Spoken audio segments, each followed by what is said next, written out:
साढ़े डंप आ गई और भी कितनी विजिट मैं आज साहब की पूछा एक ले लेके मुंडे में रखे हैं बोलते हैं बिच मुंडे दे मुंडे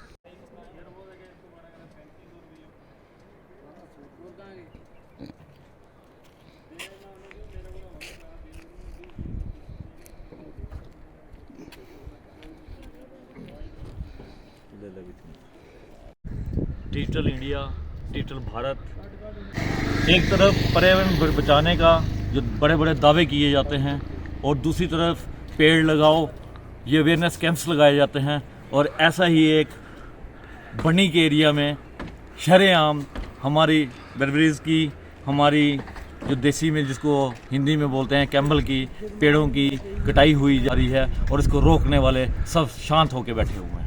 मैं सोशल एक्टिविस्ट प्रणव शर्मा ये पूछना चाहता हूँ फॉरेस्ट डिपार्टमेंट को कि इतनी जो कि 30 से लेके 40% तक ये लोग निकाल सकते हैं, लेकिन इनको किसने परमिशन दी कि जहाँ मैं पब्लिक के साथ भी खड़ा हूँ, पब्लिक कमाए। मैं नहीं चाहता कि पब्लिक नहीं कमाए, जेन्युइन कमाए, लेकिन प्रकृति को भी देखे, पर्यावरण को भी देखे। यहाँ पेड़ों की कटाई जो थी 30 से 40% तक ये इनकी कैम्बल की होनी चाहिए थी, वो नहीं रोकने के लिए मैं बोल रहा हूँ। लेकिन जो सीधे पेड़ों के ऊपर जो कटाई हो रही है कैम्बल की, उससे कभी भी जब बारिश पड़ेगी तो सीधे से सीधे पहाड़ नीचे आएंगे। उस समय पर्यावरण की बात करने वाले, उस समय जो डैमेजेस हमें देखने पड़ेंगे वो सभी लोकल्स को ही देखने पड़ेंगे, बाहर का कोई नहीं देखेगा।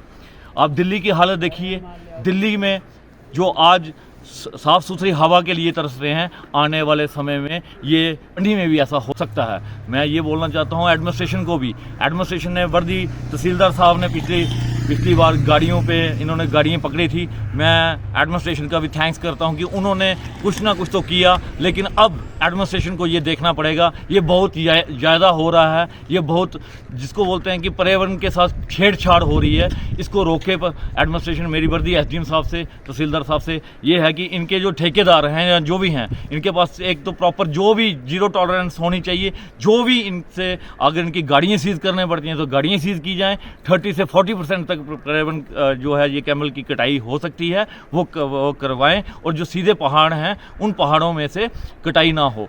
और दूसरा जो मैं रेंजर साहब से भी ये पूछना चाहता हूँ कि रेंजर्स ने अगर यहाँ फॉरेस्ट डिपार्टमेंट को बचाने की बात करते हैं, फॉरेस्ट डिपार्टमेंट वाले की कटाई करवा रहे हैं, तो सबसे पहले फॉरेस्ट लैंड को देखें ना। फॉरेस्ट लैंड में इतनी इलीगल इंक्रोचमेंट है, वो तो इनसे हटते ही नहीं, उसकी तो ये परमिशन देते नहीं कि वहाँ पे बुलडोजर चलाया जाए। लेकिन कैम्बल की कटाई होनी हो तो हाँ जी, पूरे के पूरे जो पहाड़ है वो नंगे किए जा रहे हैं, जिसका नुकसान किसको है? हमारे बनी के वासियों को, हम लोगों को, हमारे बनी के पर्यावरण को। कहाँ टूरिज्म की बात करते हैं ये टूरिज्म की बात कर रहे हैं कि जितना भी है आज आपके ये एक जो हमारी एक बनी की एक कैम्बल की जो जड़ थी उसको भी आप निकाल के बैठ रहे हो। तो रेंजर साहब ये ना सोचें कि प्रणव शर्मा शांत हो जाएगा। मैं आरटीए लगा के 30 से 40% के ऊपर अगर 1% भी ऊपर हुआ तो बहुत जल्दी एक प्रेस कॉन्फ्रेंस करके ये खुलासा करूंगा कि इसके पीछे किसकी मिली भगती है। धन्यवाद। मैं यही बताना चाहता हूं एडमिनिस्ट्रेशन को कि administration on the spot action ले। ये ना हो कि कल लोग सड़कों पे उतरें, क्योंकि पर्यावरण को बचाने वाले, इन्वायरमेंट को बचाने वाले और पेड़ों को बचाने वाले लोग अभी मरे नहीं हैं, जागे हुए हैं। और कुछ हम जैसे लोग जब सड़कों पे उतरे तो हमें रोकना फिर असंभव होगा। इससे पहले एडमिनिस्ट्रेशन से मेरी विनती है कि फॉरेस्ट डिपार्टमेंट से जो भी इनके डॉक्यूमेंट्स हैं वो चेक किए जाएंगे। कितनी परमिशन है, 30 है, 40% है, उतनी परमिशन अगर है तो 30-40% ये कर सकते हैं। अगर 1% भी ऊपर अगर इनका गोरख धंधा या कुछ भी इनकी कोई नेगलेंसेस दिखाई देती हैं तो ऑन द स्पॉट एक्शन लिया जाए और ये जो कैम्बली का जो हमारे जो है इन पेड़ों को बचाया जाए। रहा तो कुछ भी नहीं है, लेकिन मेरी विनती है एडमिनिस्ट्रेशन से कि तत्काल होश में आए एडमिनिस्ट्रेशन और तत्काल एक्शन लें। जैसे वर्दी तहसीलदार साहब ने पहले एक्शन लिया था, मैं एसडीएम साहब से, तहसीलदार बनी और एसडीएम बनी से ये बोलना चाहता हूँ कि तत्काल एक्शन में आएँ और इसको बचाने का प्रयास करें। धन्यवाद। नहीं तो आने वाले टाइम में हमारे बनी में सिर्फ खोखले पहाड़ दिखेंगे और वो दिन दूर नहीं जो बारिश होंगी। एक बारिश होने दो और सबके सब पहाड़ नीचे होंगे और फिर पछताने से कोई फायदा नहीं है। इससे बेटर है कि अभी इसको रोका जाए। धन्यवाद। जय हिंद, वंदे मातरम।